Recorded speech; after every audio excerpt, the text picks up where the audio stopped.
জি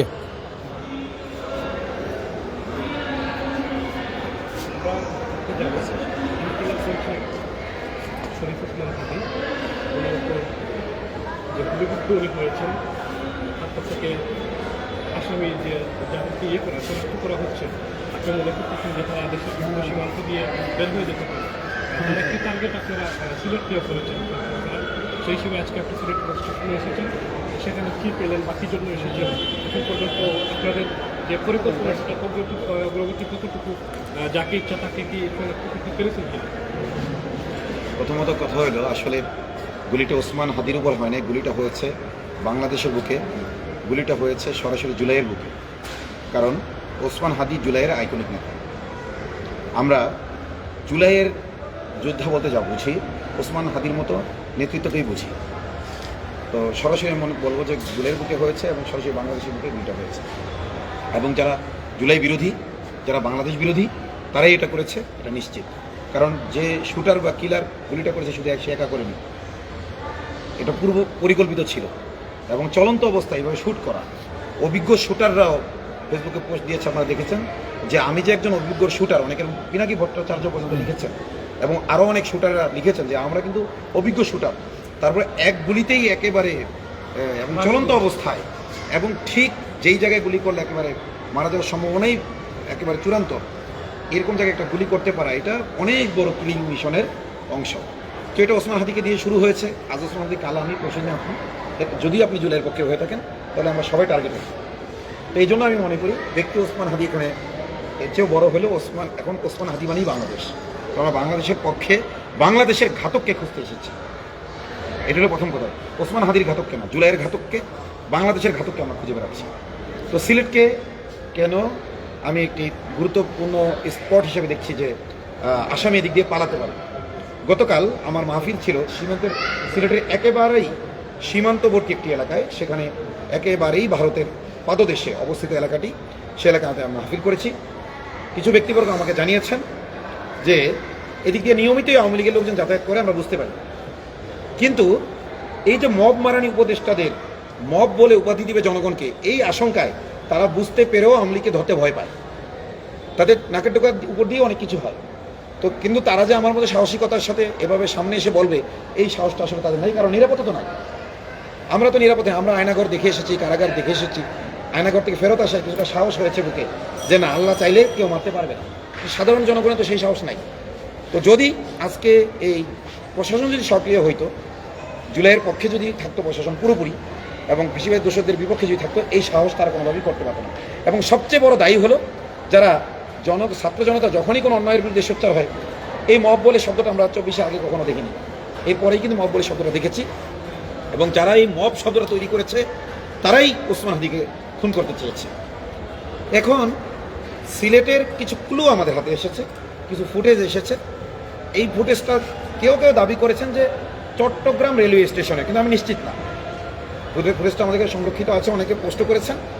তো Chittagong railway station থেকে একটি ট্রেন ছেড়ে এসেছে যেটি সিলেটগামী। এই ট্রেনে হয়তো ভিডিওটা অন্য কোনো কারণে করা হচ্ছিল, বাই চান্স হয়তো ওই খনির চেহারার মতো দেখা গেছে। তো এই কারণে অনেকেই পোস্ট করলো, কিন্তু আমি দেখি যে সবাই ফেসবুকে বিষয় নিয়ে পোস্ট করতেছে যে সিলেট হয়তো সে গেছে, সিলেট হয়তো গেছে, অনেক পোস্ট দেখেছি। কিন্তু ভাই প্র্যাকটিক্যালি তো আসতে হবে কাউকে না কাউকে। আমাদের অবস্থা রাজার পুকুরে দুধ দেওয়ার মতো। হ্যাঁ, যে সবাই তো দুধ দেবে রাজার পুকুরে, আমি এক গ্লাস পানি দিলে সমস্যা নেই, পরে দেখালো সবাই পানি সবাই পাবে। তো আমরা শুধুমাত্র ফেসবুকের ফ্যান্টাসিতে না থেকে যখনই কোনো আশঙ্কা করব, আমি নিজেকে একটা বাংলাদেশ মনে করবো যে আমার দায়িত্ব, আমি ওখানে যাব, আমি সেটা কী করব, যাচাই করব। তো এই জন্য আমি চাইলাম যে সিলেটের যে রেলওয়ে স্টেশন আছে এর প্রত্যেকটা সিসিটিভি ফুটেজ চেক করা, এবং এটা চেক করলে আমার যে সামর্থ্য থাকে আমি আরও চেক করবো, এবং আমি সবাইকে আহ্বান জানাবো সারা বাংলাদেশে এরকম যতগুলোই রয়েছে সম্ভাবনাময়, যেখানে আশঙ্কা আছে যে খুনিয়ে দিক দিয়ে পালাতে পারে, যেমন সিলেট একটা জোন, সাতক্ষীরার একটা জোন হতে পারে, আবার এমনও হতে পারে ওই ফুটেজটা অন্য কোনো ট্রেনের তারা আমাদের দৃষ্টিকে সিলেটের দিকে ঘুরে রাখার জন্য এটা ছেড়েছে কিনা নিজেরাই, এমনও কিন্তু হইতে পারে। এজন্য পুরো বর্ডারটাকেই জনগণের চোখে সিসিটিভি ফুটেজ বানাইতে হবে এবং জনগণ দেখবে। তো এখানে এসে যে অসঙ্গতি আমরা পেলাম খুবই দুঃখজনক। সিলেটের মতো একটা সেন্সিটিভ জায়গা, আমরা জানি চট্টগ্রাম, সিলেট, যেহেতু এগুলো ইন্ডিয়া লাগোয়া যে এলাকাগুলো খুব সেন্সিটিভ এলাকা, এবং এই সিলেট জংশন আমি শুধু জাতীয় পর্যায়ে না, আমি মনে করি আন্তর্জাতিক পর্যায়ে একটি জংশন, যেহেতু বেশিরভাগ বিদেশি মানুষ এদিক দিয়ে যাতায়াত করে। তো এরকম একটি জংশনে কম্পিউটার অপারেটর যিনি আছেন তাকে আমি জিজ্ঞেস করেছি, তিনি আমাকে বলেছেন 5-7 দিন যাবত নষ্ট এটা। কম্পিউটার যে মনিটর, মানে সিসিটিভি ফুটেজ, এত সিসিটিভি ক্যামেরা রেখে লাভ কি ভাই যদি মনিটর নষ্ট থাকে? তিনি বলেছেন 5-7 দিন যাবত নষ্ট। তখন আমি বললাম এটা কি কারো মোবাইলে দেখার সুযোগ আছে কিনা, কোনো কর্মকর্তার মোবাইলে এটার অ্যাক্সেস আছে কিনা? বলছেন এটা তো যেহেতু জাতীয় সম্পত্তি, কারো মানে ওনারা এতটাই আমানতদার, এই জন্য ওনারা কারো মোবাইলে এটা অ্যাক্সেস ওনারা রাখেন না। তো যাই হোক, আপনারা সারাদিন দেখেছেন আমরা ওখানে ছিলাম, এবং ম্যানেজার সাহেবকেও আমরা পাইনি, স্টেশন মাস্টার সাহেবকেও আমরা পাইনি। মাগরিবের সময় কিছুক্ষণ পূর্বে আমরা স্টেশন মাস্টারকে পেয়েছি, এবং তিনি এসে কিছু ইন্তজাম করেছেন, এবং তিনি আসার আগেই আমাদের পুলিশ ভাইরা যারা ছিলেন এবং কয়েকজন টিটি, তারাও হাদিকে অনেক ভালোবাসে, তারাও চেষ্টা করেছেন কীভাবে মনিটরটা দ্রুত ঠিক করা যায় অথবা অন্য মনিটর লাগানো যায়। তারা প্রথমে ল্যাপটপ এনে টেস্ট করেছেন, হয় নাই। তারপরে এই স্টেশনেরই আরেকটি মনিটর রয়েছে, কোথায়, থানায় নাকি, সেটা নিয়ে এসেছেন। তো আমার প্রশ্ন হলো এতক্ষণ পরে কেন? তারা কিন্তু আগে বলেছে এটা নষ্ট, আমাদের কিছু করার নাই, এটা নষ্ট ইনফরমেশন আমরা ঢাকায় দিয়ে দিয়েছি, ব্যাস। আগে বলেছেন কি আমাদের কিছু করার নেই, কিন্তু যখনই লাইভ করলাম এখন ওনাদের করার অনেক কিছু আছে। এখন ওনারা কম্পিউটার নিয়ে এসেছেন, এখন ওনারা থানাটা খুলে নিয়ে এসেছেন। তো এটা যদি শুরুতেই যদি করতেন তাহলে কিন্তু আমরা এত লাইভ টাইপ করে এখানে হাইপ তোলার প্রয়োজন ছিল না। যদি না পাইতাম চুপসে চলে যেতাম, কিন্তু যখনই সেই সহযোগিতা আমরা পাই নাই, ম্যানেজার সাহেব এখনও পর্যন্ত আসেন নাই। আমি জানি না আসলে নিয়ম কি, ওনার শিডিউল কি, কিন্তু আমার তো মনে হয় না এরকম না। ম্যানেজারের রুম আমরা তালা দেওয়া পেয়েছি, মাস্টার সাহেবকে আমরা পাইনি। তো এবং পুলিশ ভাই তাদেরকে সাথে নিয়ে ওই তালা খুলেছেন। যাই হোক, তারা প্রথমে বলছিলেন যে আপনারা চেক করেন, তো বলেছে সরকারি সম্পত্তি আমরা চেক করবো কেন, আপনাদের অপারেটরকে ডাকেন। তখনই আমি বুঝতে পেরেছি আলমি কুছ কালা হয়, আমাদেরকে চেক করতে বলছিলেন। পরে কিন্তু প্রমাণ হয়েছিল নষ্ট। এখন আমরাই যদি চেক করতাম তাহলে দায়টা কার উপর আসতো, আমাদের উপর আসতো কিনা? তাহলে এই দায় এড়ানোর জন্য সম্ভবত কিছুক্ষণ গরিবেশি করা হয়েছে। কম্পিউটার 15 মিনিট পরে আসি, আর 15 মিনিট পরে আসি, এরকম করতে করতে প্রায় ঘন্টায় হয়ে গেছে, আধা ঘন্টার উপরে হয়ে গেছে, প্রায় ঘন্টার কাছাকাছি চলে গেছে। তো আমাদের ভাগ্য ভালো, আল্লাহ তাআলার রহমত ছিল, এই ভাই পরামর্শ দিয়েছেন আমাকে, কানে কানে বিক্রমপুরি ভাই আমাদের চেক করা যাবে না, এখানে অনেক কিছু থাকতে পারে, তাদের অপারেটর আসতে পারেন। অপারেটর এসে বলতেছে কি নষ্ট, মানে আমি যদি যে একটা হাত দিতাম তখন বলতো কি আপনি নষ্ট করছেন, তাহলে এই দায় থেকে তারা বাঁচত। তো আমার কথা হলো 100 নষ্ট। যখন আমি স্টেশন মাস্টারকে বললাম এটা নষ্ট কেন, আপনি জানেন এটা কখন থেকে নষ্ট করছে? আমি এখনই জানলাম, হয়তো এখন থেকে নষ্ট, এখনই জানলাম। একজন স্টেশন মাস্টার জানে না যে 1 সপ্তাহ ধরে নষ্ট, এবং উনিও যে 1 সপ্তাহ বলেছেন, আসলে 1 সপ্তাহ না আরও বেশি সময়, আল্লাহ ভালো জানে। তো এটা নষ্টের পেছনেও তদন্ত হওয়া দরকার, একটা মামলা হওয়া দরকার বলে আমি মনে করি। কেন এই জংশনের এটা নষ্ট রইল, এবং এটাকে এই জন্য নষ্ট রাখা হয়েছে কিনা যাতে ফ্যাসিবাদের দোষরা কি নিয়মিত এখান থেকে কি যাতায়াত করতে পারে, পালাত করতে, এটাও তদন্ত হওয়া দরকার। কারণ এই গাফলতি কি কোনোভাবে মার্জনীয়? আপনার জনগণ কি বলেন? তারা বলে মেয়েদের বোরকা পরা যাবে না, কেন? এই বোরকার সুতোয় অনেকে সিসিটিভি ফুটেজে ওঠে না, বোরকা পরে অনেকে খুনও করতে পারে, এটা বলে কি বলে না? তাহলে তোমাদের সিসিটিভির এত গুরুত্ব, তাহলে এখন তোমাদের সিসিটিভি ফুটেজ নেই, এটা নিয়ে কোনো চিলাচিলি এখন নেই কেন? আপনি যে কারণে এসেছেন স্টেশনে, সেটার সর্বশেষ অবস্থা কি? সর্বশেষ অবস্থা হলো যখনই মনিটরটা চালু হয়েছে, অন্য একটা মনিটর, তখনই আবার মাগরিবের আজান হয়ে গিয়েছিল। আমরা নামাজ পড়তে চলে গেলাম, জামাতে আমরা নামাজ পড়ে আসলাম। এখন আমরা দেখবো, আপনারা সাথে দেখেন যে আমরা কোনো ক্লু পাই কিনা। আমরা আবারও বলছি, সবাই সিলেটের দিকে তাকিয়ে থাকেন না যে এখানেই কিছু একটা পাওয়া যাবে। এটা যদি আপনারা মনে করেন এটা আমাদের একটা বিভ্রান্তি সৃষ্টি করার জন্য হইতে পারে ওই ট্রেন অন্য কোনো ট্রেন, যার যার এলাকায়, যার যার junction, bus station, train station, বিশেষ করে বর্ডার এলাকাগুলো। কারণ এই খনি এই ইন্ডিয়াই সাপ্লাই দেয়, আবার ইন্ডিয়াতে গিয়ে আশ্রয় নেয়। এর আগে আমরা দেখি 7 মার্ডারের খুনি আশ্রয় নিয়েছিল কোথায় গিয়ে? ইন্ডিয়া গিয়ে। তো বাংলাদেশে, হ্যাঁ, বাংলাদেশে যে আমেরিকায় যেমন বিভিন্ন দেশে তারা ব্ল্যাক ওয়াটার তৈরি করেছে আমেরিকা বিরোধীদেরকে হত্যা করার জন্য, এরা হলো ইন্ডিয়ান ব্ল্যাক ওয়াটার। তো এরা আপনার মানে জুলাই যোদ্ধাদেরকে হত্যা কিলিং মিশনে নেমেছে। বিশেষ করে যারা ভারতীয় আধিপত্যবাদের সাথে আপোষ করবে না, সে ইসলামপন্থী হোক অথবা দেশপ্রেমিক হোক, যারা ভারতীয় আধিপত্যবাদের বিরুদ্ধে এই ওসমান হাদির মতো যারাই থাকবে তারা সবাই টার্গেটেড, আমিও টার্গেটেড। তো আমি বিশ্বাস করি ইদা যা আজালুহুম লা ইস্তাখিরুনা সাআতান ওয়া লা ইস্তাকদিমুন, যতক্ষণ পর্যন্ত আমাদের মৃত্যুর সময় আসবে না কেউ আমাদেরকে মারতে পারবে না। ওসমান হাদিও কিন্তু এই কথাগুলো বারবার বলেছে যে আমার মৃত্যু আমার নির্ধারিত সময়ে হবে। তো সে হাদি শব্দের অর্থ হইল যে কি দেখায়, রাস্তা দেখায়। তো সে আমাদেরকে রাস্তা দেখিয়ে গেছে যে কোনোভাবেই আদর্শের সাথে কম্প্রোমাইজ নয়, কোনোভাবেই এই চেতনার সাথে কম্প্রোমাইজ নয়, ভারতীয় আধিপত্যবাদের সাথে কোনোভাবেই আপোষ নয়। ওসমান হাদি আমরা চাই সে বেঁচে ফিরুক এবং আমরা কাঁধে কাঁধ মিলিয়ে একসাথে আবার লড়াই সংগ্রাম করব। কিন্তু আল্লাহ যদি তাকে নিয়ে যায়, ইনশাল্লাহ আমরা এক একজন ওসমান হাদির ভূমিকায় অবতীর্ণ হব। তার পরিবার দেখার দায়িত্ব আমাদের, এবং তার রেখে যাওয়া কাজগুলো বাস্তবায়ন করার দায়িত্ব শুধু আমার না, বাংলাদেশের প্রতিটি জনগণের আমি মনে করি। এবং বিশেষ করে ভাই, এই যে একটু আগে একটা ভিডিও দেখলাম ওসমান হাদির, কি মর্মান্তিক। উনি বলতেছেন আরেকজন জুলাই যোদ্ধা যে তার চোখ হারিয়ে ফেলেছে, বলতেছে ওসমান ভাই চোখটা ফিরিয়ে দিলে আমাকে দেখতে পাবে। যদি 7 দিনের জন্য আমার চোখটা ফিরিয়ে দেওয়া যেত, কিছু মুহূর্তের জন্য দেওয়া যেত, আমি আমার মাকে একটু দেখতাম। আমার হৃদয় এই কথাটা বারবার বাজতেছে।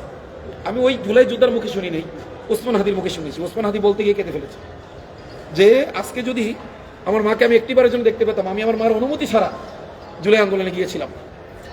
তো আসলে প্রকৃত জুলাই যোদ্ধাদের প্রতি, জুলাইয়ের শহীদদের প্রতি, জুলাইয়ের আহতদের প্রতি যদি কারো প্রকৃত দরদ থেকে থাকে, সেটা হলো ওসমান হাদির আছে। এজন্য আমরা চাই ওসমান হাদি বাঁচুক, তাহলে জুলাই বাঁচবে। আল্লাহ তাআলা আপনি আমাদের হলো তো দেওয়া হবে। আমরা এখন দেখবো আর কি, মাগরিবের সময় হয়ে গেছিল, আমরা নামাজে চলে যাই, দেখতে পারি নাই। আপনারা আসেন সবাই একসাথে, আমরা দেখবো আছে কিনা, আর মোটরগুলো ব্লক করে দিবে, এটাই আমাদের দাবি। চলো চলো চলো, এটা চালু না, এটা ধরে না, ধরবো চার্জ কতটুকু আছে? চলো, আমি একটু পর পাওয়ার ব্যাংক লাগাচ্ছি।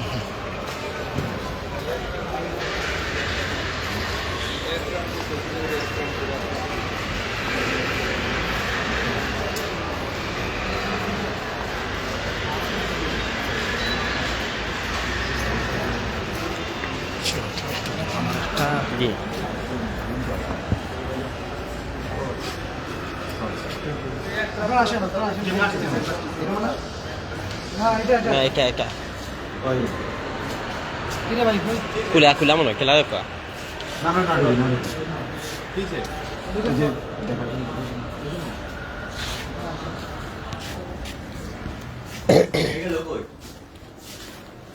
এই যে ভাই আছে।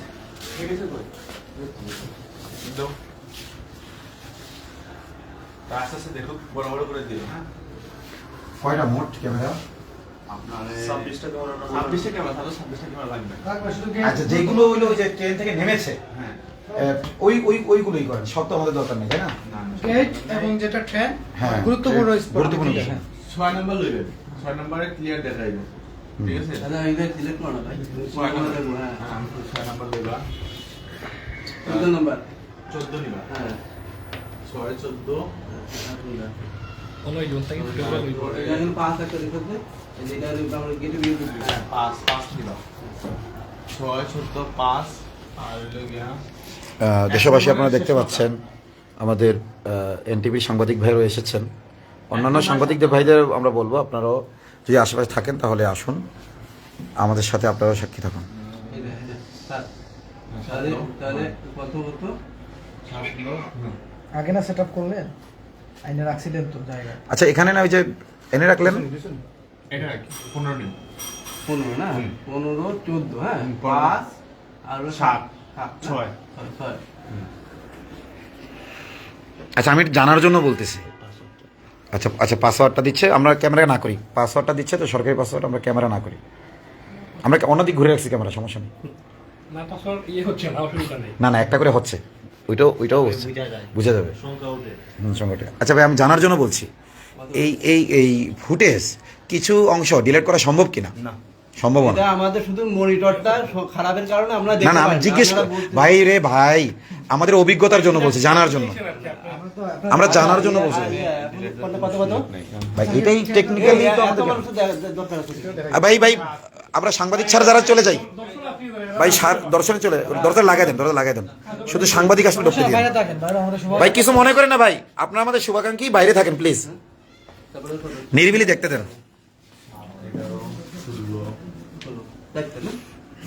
একটা শুরু করেন। আপনারা যারা কমেন্ট করছেন আপনারাও কমেন্ট করুন যে কোন কোন ক্যামেরা আপনারা দেখতে চান তাহলে আমরাও সঠিক পরামর্শটা পাবো সহযোগিতা করেন। পরামর্শ দিয়ে সহযোগিতা করেন এখন এই যে চেক করা হচ্ছে কোন কোন সিলেটের যারা স্থানীয় আছেন এই অপরাধী কোন কোন দিক দিয়ে পালাতে পারে আপনারা জানান আমাদেরকে ওই যে লেখো নোট করো কোন কোন ক্যামেরা আনবা হ্যাঁ হ্যাঁ 14 লাখ ভাই। হ্যাঁ নোট করেন ভাই একটু সামনে থেকে একটু বসেন এখানে বসেন কত 14 একটু পিছন থেকে দিবেন আমাদের দেখতেছি আমাদের লাইভে পরে আছে হচ্ছে ভাই 5 মুর্শেদ আমাদের ওই বুকে আপনার শালা কই? মুর্শেদ আছে হ্যাঁ একটু ছয়। পিছন দিক হ্যাঁ হয়তো পিছন দিকে হবে হয়তো পিছিয়ে দেখলে আইডেন্টিফাই করতে পারবো হয় হ্যাঁ চার্জ কমে গেছে না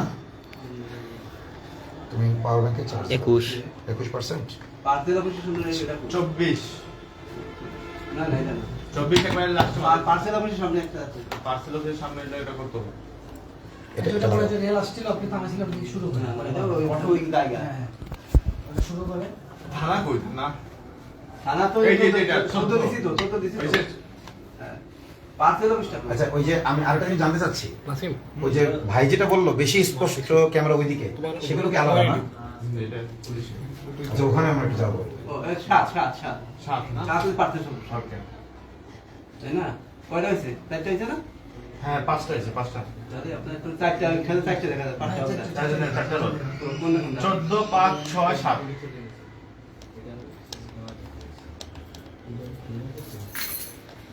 ওই 5 6 7 14 লাইভটা ডিসকানেক্ট করে ক্যাপশন দিয়ে আবারই করি তাহলে ভালো হবে 5 6 7 আমরা লাইভটা কেটে দিয়ে আবার চালু করতেছি যাতে এটার আলাদা একটা ফুটেজ থাকে আপনারা আবার লাইভে যুক্ত হয়ে যাবেন ইনশাআল্লাহ আসসালাম